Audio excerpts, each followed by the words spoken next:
How to duplicate and edit strips on WIX. So let's scroll down, and I have in here a section that has a strip.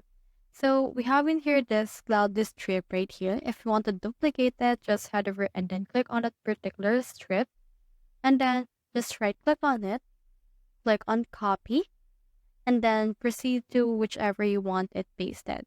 For example, let's have it right around here. Now let's head over and then right click on this part, and then click on the paste option, and it should be able to be pasted right around here if we have copied it. So as you can see, it's now pasted. Now if you want to edit it out, you can head over and then click on that particular strip right here. And then once you have done that, you can change the background for this if you want.